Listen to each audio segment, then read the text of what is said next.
Le plateau de l'émission intitulée Et si on en parlait, et sur ce plateau nous recevons deux personnalités de taille au cœur de la jeunesse. Ouais, nous avons le président Vincent Sarr qui est le président de la génération Maïdi.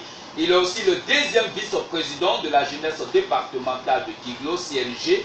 Et puis nous avons le président Charles Kevin qui est le président de la jeunesse de Belequin. Il est deuxième, non bien sûr, il est le président de l'ONG Diegnan et puis secrétaire général de la jeunesse départementale de Bleulequin. Alors, cher président, merci d'avoir répondu favorablement à notre invitation sur le plateau de l'émission Et si on en parlait d'Info Gagnant. Nous allons vous donner quelques secondes en fait pour que vous puissiez saluer toute votre jeunesse qui nous suit en direct sur ce plateau. Président Vincent Sarr. Ok, merci Info Gagnant. Avant de saluer toute la jeunesse départementale de Guiglo au nom du CNJ, j'aimerais ici que nous accordions une minute, tout au plus 30 secondes de silence à tous nos frères qui sont partis, qui ont rendu l'âme dans la crise du Point de Bé. Merci.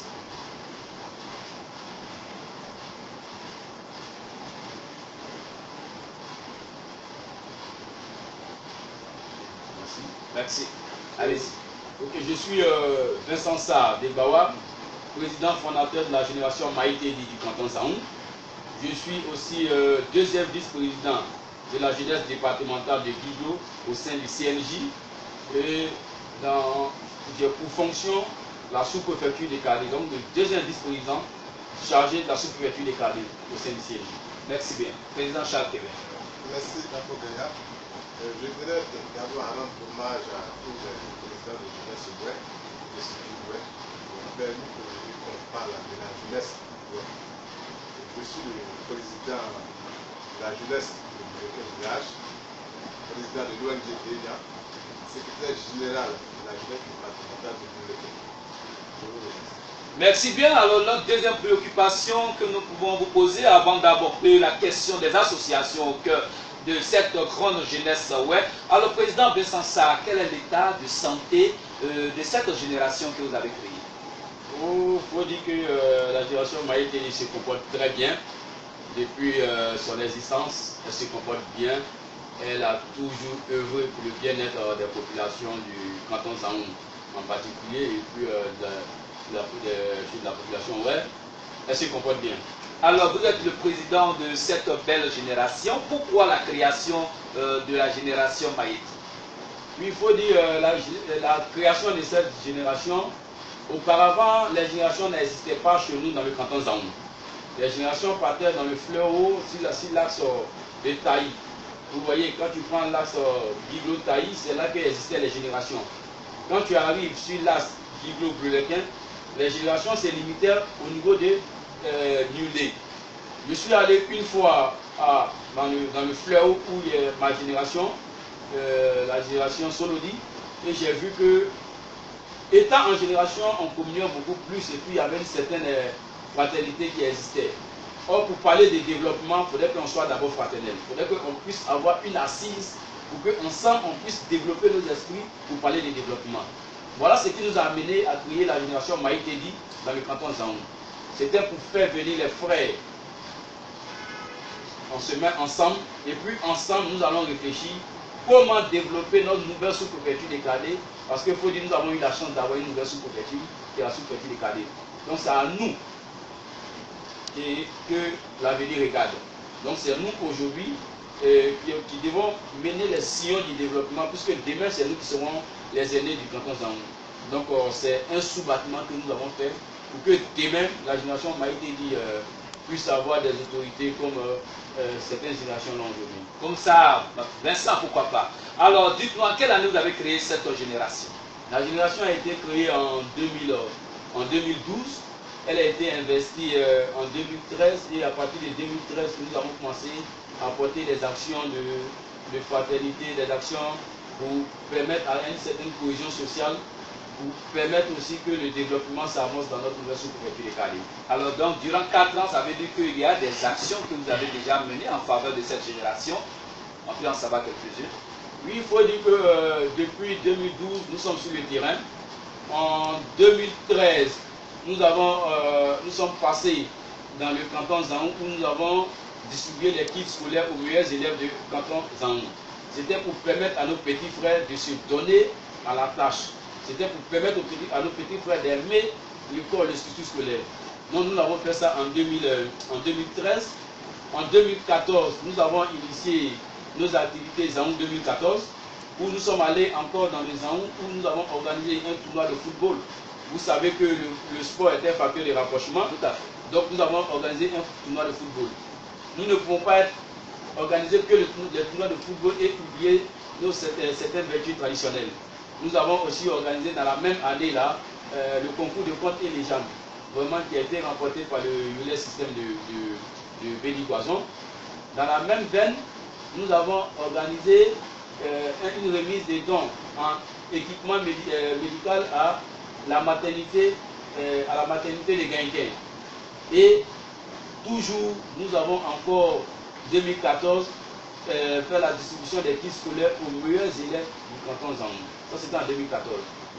En 2015, vu les élections législatives approchées dans le canton Zaou, où on avait 5 fils du canton, c'est-à-dire 5 fils d'une même maison qui devaient compétir. Vous comprenez qu'après les élections, il risque d'avoir fracture. Donc la génération Maïtédi a initié une journée de sensibilisation pour désarmer les peurs juste après les élections. Et cette journée s'est dénommée Élection n'est pas Niaga dans le canton Zaou, qui s'est déroulée à partir d'un tournoi de football. Et au soir du tournoi de football, nous avons fait une conférence de presse avec tous les candidats ressortissants du canton Zaou, où nous avons apporté un message de paix. Parce que c'est le politique qui instrumentalise la jeunesse. Et nous, jeunes, nous avons dit aux politiciens que nous n'avons pas envie d'être instrumentalisés. Qu'ils fassent leur politique comme ils se doivent, mais qu'ils nous mettent en dehors des querelles. En tout cas, la génération Maïdi fait vraiment du très bon travail, un beau travail, au cœur vraiment je peux dire, non seulement de la jeunesse des cadets, mais aussi au cœur de votre génération. Et c'est déjà félicitable. Alors, si vous avez un appel à lancer, surtout à ceux de la diaspora. Oh, je vais commencer par cette parole que tous le savent. Nous avons un écrivain qui disait qu'il faut avoir la tête dans le modernisme, mais les pieds dans la tradition. C'est pour vous dire quoi? Il y a un proverbe guéri encore qui dit la sauce du manioc que tu manges en ville là, le manioc que tu manges en ville là, ça sort surtout au village. C'est pour dire que c'est vrai, la diaspora, vous êtes en Europe, vous êtes partout dans le monde, mais pensons à venir développer chez nous. Les Blancs sont venus chercher les Noirs ici pour aller développer chez eux. Si nous sommes allés chercher de l'argent, ou bien, comment on appelle ça, des finances de l'autre côté, mais que ce que vous faites là-bas, vous arrivez, il faudrait que nous en ressente ici. Donc, venez ici investir chez nous. Parce que c'est en investissant chez vous, chez moi à Kadé, à Guézon, à Guinguin, que demain la petite sous-préfecture de Kadé, la belle sous-préfecture de Kadé sera demain une ville. C'est pourquoi moi aujourd'hui, excusez-moi, mes amis, je ne me réclame plus des Guiblots, je me réclame de Kadé. Parce qu'en me réclamant de Kadé, je vais apporter tous les moyens nécessaires pour que je puisse développer Kadé. Merci bien, nous rappelons que nous avons eu en face de nous le président Vincent Sarr, qui est le président de la génération Kadé. Il est le deuxième d'habitant Maïdi, bien sûr. Maïtédi du canton Zaou. Et puis il est le deuxième vice-président de la jeunesse départementale de Guiglotou. Alors, président Charlotte Kevin, vous êtes le président d'une importante ONG d'Aignan. Alors, cette ONG, quels sont ses objectifs? Merci, Mato Kenya. Je pense qu'avant d'arriver aux objectifs de l'ONG d'Aignan, je vais vous présenter de façon succincte l'ONG. L'ONG d'Aignan a été créée en 2014 avec pour objectif simplement de sensibiliser et d'amener les parents à s'acquérir les certificats fonciers jusqu'au titre foncier. Nous avons mené une campagne de 2014 à 2016. Dit aux parents, on ne vend pas la terre ne se vend pas. Vous avez la possibilité de vous acquérir les certificats fonciers. Le droit coutumier pourra disparaître d'ici 2023. Nous sommes aujourd'hui à 2014, 2015, 2016, 2017. Bientôt, il n'ira pas à la gendarmerie ou à la justice dire que Gueye est dans ma parcelle. On te dira simplement qu'est-ce qui trouve que, qu'est-ce qui atteste que la parcelle-là t'appartient. Il faut présenter un document qui atteste que la parcelle t'appartient. Et nous avons sensibilisé les parents sur nous. Au-delà de ça, il y a certains parents qui sont déjà partis, mais qui ont leurs enfants. Donc il faut un certificat de décès. Donc on a demandé à certains parents de s'acquérir des certificats de décès, pouvoir faire un acte d'hérédité afin de réclamer ce que leur revient de droit. Au-delà, nous avons demandé encore au président de jeunesse de faire déclarer les naissances. C'est-à-dire, il y a des naissances, la jeune fille elle n'est pas allée à l'école, elle a son enfant, elle doit comprendre avec lui. Mais en tant que président de jeunesse, quelle est ton activité? C'est d'aller vers cette population, de leur demander de déclarer leurs enfants.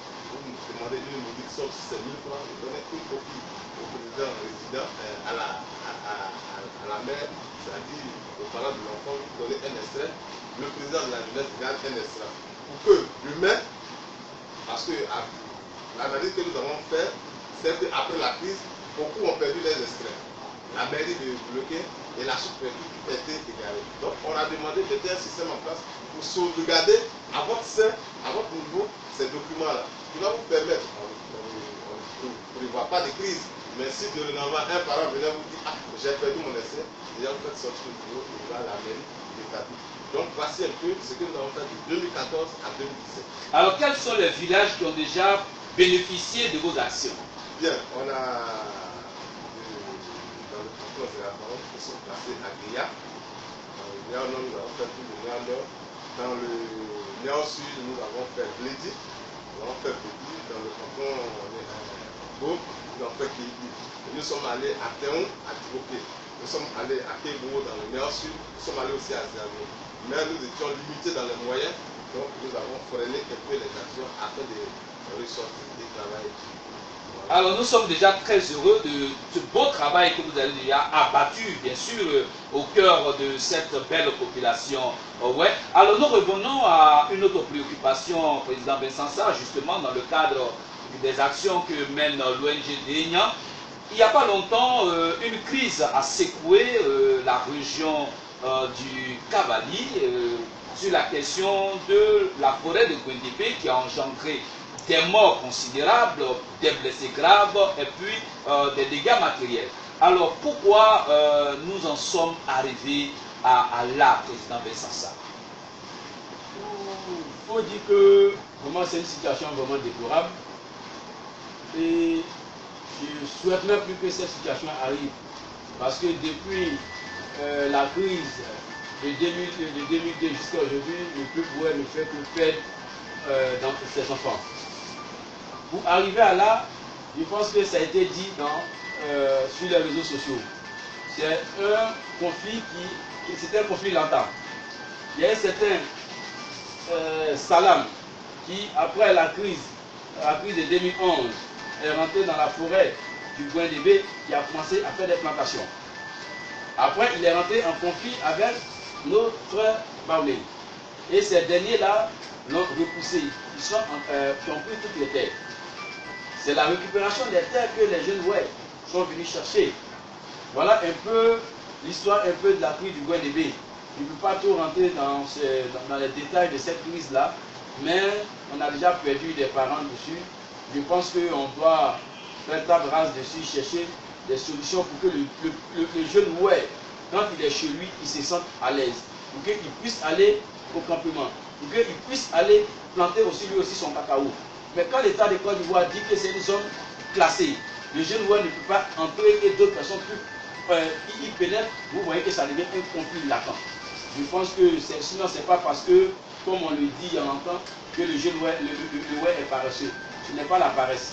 Ce n'est pas les plantations des volets que le s'en va participer. C'est un cri de cœur. Vous dites que vous avez demandé nos terres. Nous avons accepté de vous donner notre terre comme dans les forêts classées. D'autres personnes qui cultivent et vous ne nous permettez pas de cultiver. Voilà ce qui a envoyé réellement la crise. Et nous avons demandé à l'État de Côte d'Ivoire de déclasser des parcelles pour que aussi nous, nos générations qui viennent en bas, puissent en bénéficier. Voilà le rôle de la forêt classée. C'est un patrimoine que l'État réserve. Donc si aujourd'hui on n'a plus de terre, qu'on demande qu'on nous déclasse une terre, je pense que l'État de Côte d'Ivoire va se pencher dessus pour résoudre chez le problème du point de vue.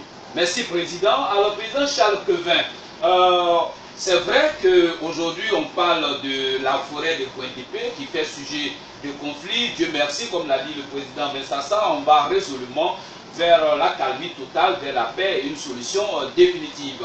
Mais au-delà de la vente des terres, vous qui avez vraiment, vous qui travaillez justement dans ce sens-là, alors, nos jeunes ont vendu les forêts, ils ont vendu des terres.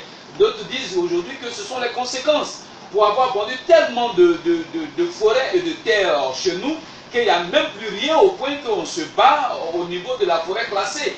Et que s'il y avait aujourd'hui des terres et des forêts disponibles, on n'allait pas se battre au niveau des forêts classées. Alors qu'est-ce que vous dites? Merci, Jean-Paul Ganga. Je pense qu'avant de répondre à cette question, je vais répondre d'abord à la question du classé. Nous allons encore établir des responsabilités avant de trouver des mesures.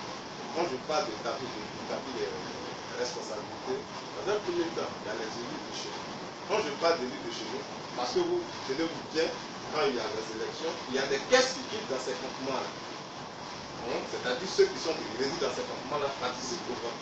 Mais si un leader dit, bien, désormais, là, la forêt classée, là, il ne va plus avoir de caisses, moi je pense que ceux qui sont là, ils seront les élus. Ça, c'est clair. L'État permet qu'il y ait des écoles où l'État affecte des enseignants. C'est-à-dire qu'ils sont partants pour la résidence de ces personnes-là dans le pays. Oui, mais nous, notre préoccupation, c'est que, non, nous, notre préoccupation est que la forêt classée, c'est vrai qu'elle fait sujet de conflit.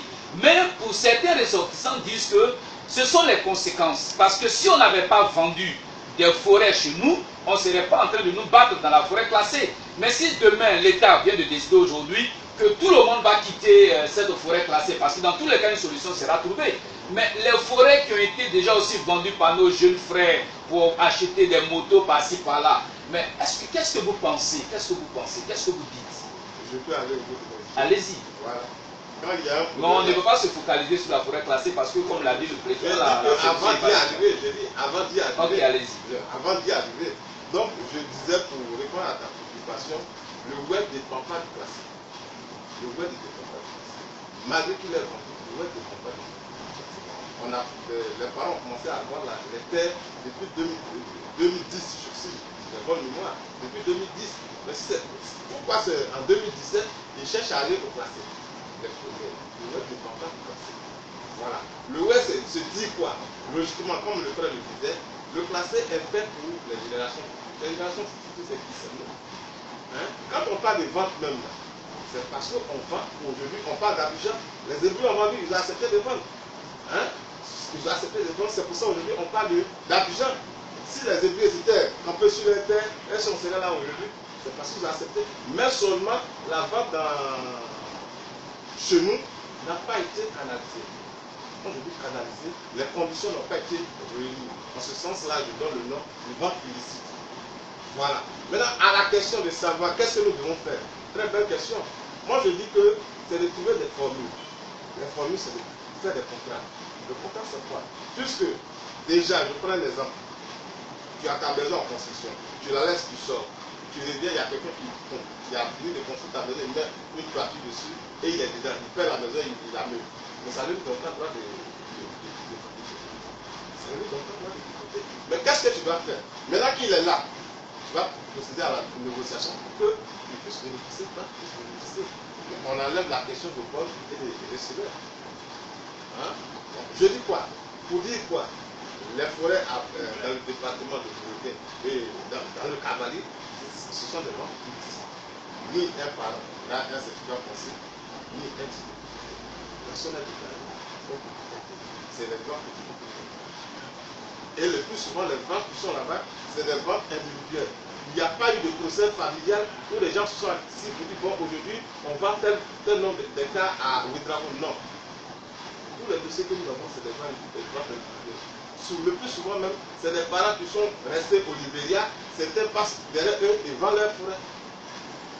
Alors, Président Vincent Sarr, si on s'en tient aujourd'hui à cette histoire de vente illicite de terres et de forêts, simplement, si on s'en tient là pour l'heure, est-ce que le Ouai a encore des forêts à exploiter, surtout le président Charles Kévin, est-ce que le Ouai a encore des forêts à exploiter encore aujourd'hui?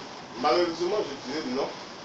Et je dirais à mes collègues, bien, quand on parle de forêt aujourd'hui, il n'y a pas de forêt de la chose. C'est la savane, en quelque sorte, comme je peux dire, je peux l'appeler. Mais c'est les jachères que nos grands-parents ont laissées, qui sont aujourd'hui les forêts. Donc si tu laisses une parcelle de cacao, hein, sans la cultiver, en 2 ans, 3 ans, tu vas avoir une parcelle pour mettre le riz ou bien le manioc. Donc on a espoir d'avoir encore les forêts. Mais comment récupérer ces forêts? C'est là la préoccupation. Comment les récupérer? C'est en ce sens-là, je parle de formule. Et quelle est la formule? La formule, moi, la formule que j'ai proposée depuis longtemps, j'ai toujours dit aux parents, il n'est pas intéressant de vendre une parcelle. Le villageois, ton héritage, c'est la forêt. Je n'ai pas fonctionnaire. La richesse, c'est la forêt.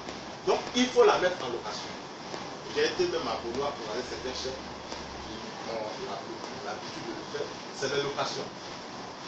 Si c'est un champ de cacao, il veut faire, au lieu de faire le travail partagé, c'est une force de tout. Tu lui donnes la parcelle. Si c'est 5 hectares, tu lui donnes les 5 hectares. Il a un droit d'État à payer. Vous allez devant le chef de terre ou bien le chef du village, vous signez les documents. Si c'est le cacao, vous voyez un agent de la vie. Si c'est 30 ans, après les 30 ans, je lui donne la terre. Mais chaque année, il doit commencer quelque chose. Et quand c'est bien fait devant la chefferie traditionnelle ou bien le chef de terre, moi je pense qu'il n'y a pas de problème. Et ça va faire bénéficier non seulement aux générations du cédeur et aux générations du locataire. C'est-à-dire, si, je prends un exemple, il a 10 ans, après les 10 ans, il décède. Or, le cacao doit faire 30 ans, le contrat c'est 30 ans. Ces enfants peuvent rester là jusqu'à ce que les 30 ans se couvrent et on se sépare. Merci bien, Président Charles Kévin. Alors, Président Vincent Sarr, nous revenons à une autre préoccupation, la question du leadership au cœur des associations. Alors, vous parlez aujourd'hui de ceux qui se réclament de la jeunesse sans se faire d'abord des assises. Qu'en est-il véritablement? Comme je le disais, aujourd'hui, vous voyez que nous traversons une crise. Nous traversons une crise. L'idéal serait que le jeune puisse parler d'une seule voix. Et pour qu'on puisse parler d'une seule voix, il faudrait qu'on ait des assises pour définir notre porte-parole. Aujourd'hui, nous avons plusieurs associations de leaders jeunes, plusieurs associations de jeunesse au compte de la jeunesse web. Mais qui va aller régler le problème des pierres ou des Paul? Si chacun de nous peut s'élever, aller au ministère de l'Intérieur, demander un récépissé pour une association, mais attends, on aura une multitude d'associations. Et chacun de nous va faire ce qu'il veut pour avoir un titre, pour être un leader. Et là, on va commencer à se marcher dessus. La seule chose que nous demandons, aujourd'hui, le CNJ est mis en place, qui gère toutes les jeunesses dans toutes les contrées de la Côte d'Ivoire. Même si on veut un leader au sein de la jeunesse ouest, au moins on peut aller passer dans toutes les contrées, toutes les associations de jeunes, ou bien dans les départements pour dire que je veux qu'on s'asseye ensemble et qu'on ait une seule voix pour qu'on puisse défendre nos problèmes. Ça va se faire, et ça peut se faire, c'est faisable même d'ailleurs. Mais que de s'élever en club d'amis, aller chercher un récépissé pour venir parler au nom de la jeunesse nationale, ouais, pour moi je vois ça un peu mal. Sinon, moi je peux financer au moins plus de 15 associations. Si ça vous donne de l'argent pour aller prendre les récépissés, je peux financer au moins plus de 15 associations. Mais Président Charles Kévin, la création des associations, que disent véritablement la loi ivoirienne en ce qui concerne la création des associations? Est-ce qu'il faut du monde pour créer une association? Il faut combien de personnes pour créer une association? Parce que tout part de là, effectivement, et puis la loi reste la loi. Allons-y. Merci, Mafou Bella. Pour revenir sur la question, je voudrais d'abord souligner un fait. Le fait, c'est quoi? Je dis dessus que l'association, on va la prendre sur la plus petite base. C'est une famille. Le père, la maman et les filles. Guy, qui a sa famille, qui a 10 enfants. On ne va pas empêcher Guy de faire ses 10 enfants. On ne va pas empêcher Guy de faire ses 5 enfants. Voilà. On ne va pas empêcher Guy aussi de faire ses 5 enfants. C'est comme ça la vie associative. La création des associations, moi je pense que c'est un désir qui anime une volonté qui anime l'individu à mettre ses connaissances en valeur. Je m'explique. On prend l'exemple des ONG. Il y a des ONG qui sont créées, certaines pour la santé. Il y a des ONG qui sont créées, certaines pour la santé, certaines pour l'éducation. Bien. Mais s'il y a des sujets qui sont créés, à quel moment on va prendre le temps de passer voir chaque président avant de mettre une structure en place? Et non. En permettant que celui qui veut créer sa structure, il la crée d'abord. Et quand il a pu créer sa structure, on fait appel. Bon, comme tu viens d'arriver sur le terrain, il y a une structure qui est déjà là, viens de t'enrôler et donne-nous tes objectifs. Et ensemble, on puisse travailler. Quand on sort un peu du milieu associatif, dans le milieu web, l'artiste ne demande pas d'abord au Bénédicte pour venir chanter, il fait sortir d'abord sa cassette, la primaquette, cherche un produit, avant d'aller s'inscrire au Bénédicte, c'est comme ça. Donc moi je pense que la vie associative, si il y a une association qui, au niveau national qui dirige toutes les structures web, c'est une bonne chose. Mais qu'elle maintenant, pour après les associations qui sont déjà mises en place, ou bien qui veulent se mettre en place, on ne va pas empêcher les individus de créer des associations. On ne peut pas chercher 1000 personnes pour mettre une structure en place. Non. Les structures de plus souvent, 5 personnes, 2 personnes, 3 personnes. Leur idée, ils appellent les autres pour dire bon, voilà ce que nous avons mis en place. Voici ce qu'on a fait. En ce moment-là, ils sont d'accord, c'est une association équivalente. Très bien. Alors, le président Bessansa, allez-y. Moi, je pense que, à la question, on peut s'entendre. Puisque nous avons les mêmes objectifs, on peut s'entendre. S'entendre, c'est dire quoi? Puisque, je viens de le dire, il y a une structure au niveau national qui dirige toutes les structures. C'est une bonne chose. Donc, elle maintenant sera en mesure de recruter toutes les structures qui sont déjà créées et qui viennent créer. Et puis, on avance. Voilà. Alors, président Bessansa, faut-il faire d'abord des assises avant de créer une association ou faut-il créer une association d'abord et aller aux assises? Qu'est-ce que vous dites? Moi, je pense qu'il faut faire les assises d'abord. C'est vrai, je l'ai dit tout à l'heure, je viens de le dire. La loi de Côte d'Ivoire autorise, c'est normal. Mais quand il s'agit d'une dénomination qui doit concerner un certain nombre de populations, il faut quand même prendre attache avec cette population. Vous comprenez? Comme le disait le président, on ne va pas demander à Vincent Sa d'aller jusqu'à Doké pour croiser tout le monde. Mais au moins, Doké a au moins un représentant de jeunes. Vous êtes d'accord avec moi? Doké, je sais quoi appelle ça. Gaïken a au moins un représentant de jeunes. Nundé a au moins un représentant de jeunes. Béni Guazo a au moins un représentant de jeunes. Et j'en passe. Au moins, on sait. On regarde, ah les amis, venez, on va voir, voilà ce qu'on veut faire du présent. Même oui, justement, président Vincent Sa. Je Comprenez? reviens Voilà. justement dans ce même contexte. Vous êtes le deuxième vice-président de la jeunesse départementale de Guiglou. Mais est-ce que avant de créer cette départementale dont vous êtes le deuxième vice-président, cette structure a pris le temps de visiter tous les villages du département, tous les jeunes avant sa création? Je vais vous répondre. Vous savez, le département. Parce qu'il y en a même il y en a même à Guiglou qui ne connaissent pas qu'il existe encore, qu'il existe CNG. Sinon, le CNJ, c'est le Conseil national de la jeunesse. Oui, mais beaucoup ne le savent pas. Non, mais je viens. Allez, je viens. Vous savez, c'est vrai, hein, on ne pourra pas ouvrir les yeux de celui qui veut forcément qui veut rester en train de dormir. Vous êtes d'accord avec moi? On dit ouvre tes yeux, tu vas voir quelque chose, il dit non, j'ai sommeil. Quel que soit après ce dernier-là, je ne verrai rien. Vous êtes d'accord avec moi? Au niveau du CNJ, lorsque le CNJ se mettait en place, au niveau du département de Guiglou, parce que je parle de ce que je sais, il y a eu des élections dans tous les quartiers des présidents de jeunes, dans tous les quartiers de Guiglou, même dans les villages. Au sein de la commune, il y a eu les élections de tous les présidents de jeunes de la commune de Guiglou. Ils sont rentrés dans la sous-préfecture. Au sein de la sous-préfecture, ils ont fait les élections dans tous comment on appelle ça, les villages de la sous-préfecture, des sous-préfectures de Guiglou. Et c'est comme ça, après, entre eux-mêmes, ils ont fait sortir le président départemental. C'est comme ça, mon cher frère, permettez-moi de citer Aristide, président communal.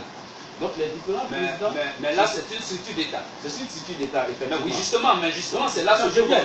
Je vous pose la question, c'est là c'est tout le problème. Parce que les structures d'État ont leur manière de fonctionner.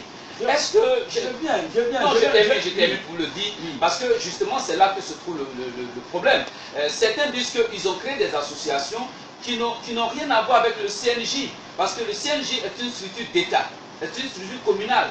n'est-ce pas? C'est géré par l'État. Mais est-ce que cela doit empêcher les autres associations de naître et d'être créées? Parce qu'il ne faudrait pas qu'il y ait confusion. Et d'autres disent que c'est une confusion que certaines personnes font souvent avec le CNJ. Allez-y, vous avez la parole. Non, je viens.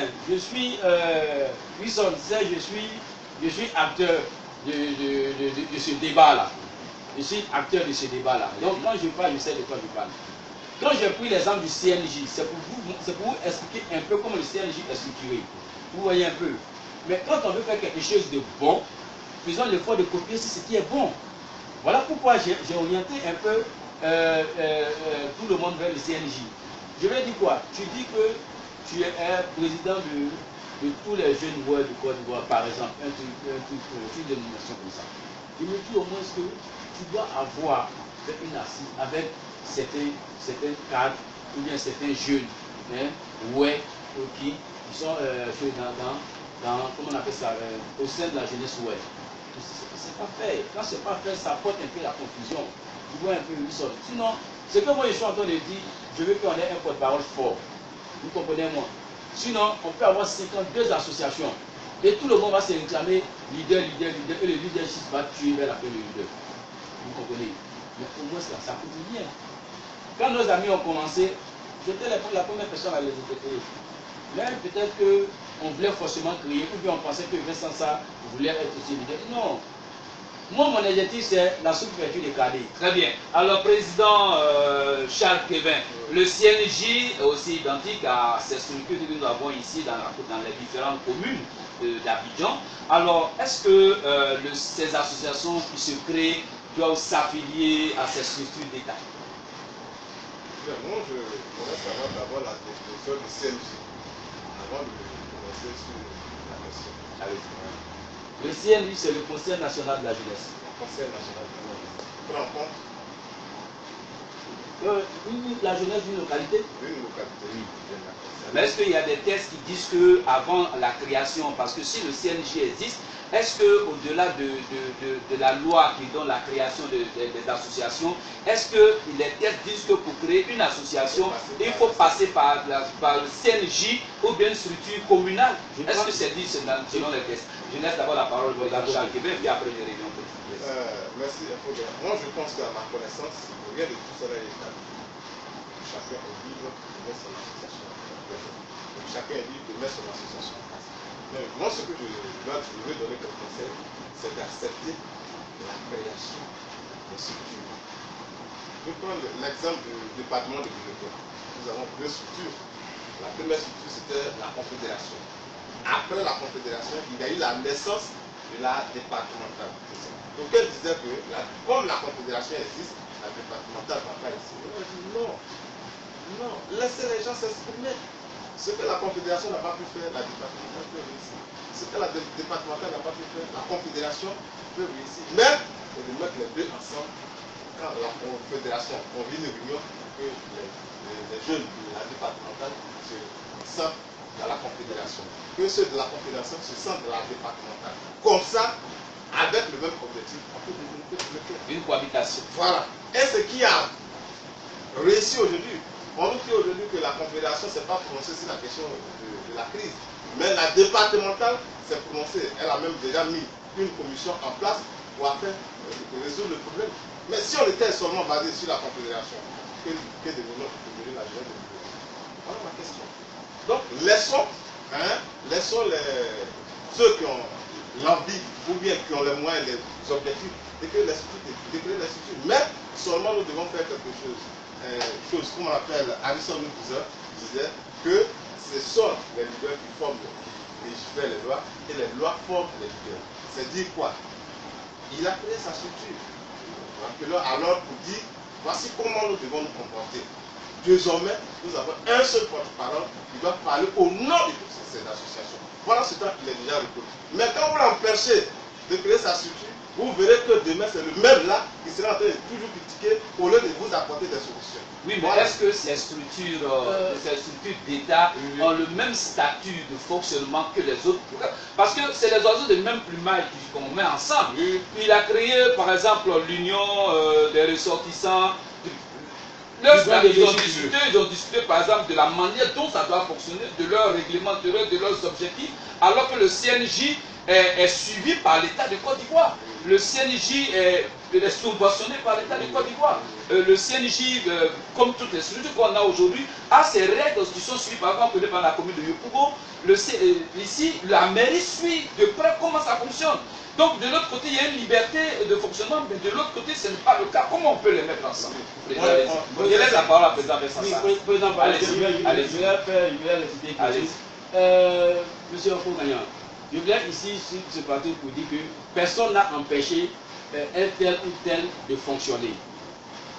La preuve, il y a certains leaders de jeunesse qui sont rentrés à Guido. Mais répondez à la question que je viens de poser. Non, je viens. Non, parce que dans votre intervention, comme nous n'avons pas assez de minutes, dans votre intervention, vous avez dit que pourquoi on empêche certains de fonctionner. On n'a pas empêché. Non, on n'a pas dit ça. On n'a pas dit ça, c'est le président Charles qui l'a dit. Mais nous, la préoccupation que nous avons posée, vous avez dit, le président Vesta, le président Charles qui l'a dit, qu'il faut qu'on les mette ensemble. La question que je pose est que j'ai dit que les structures d'État ont leurs règles de fonctionnement.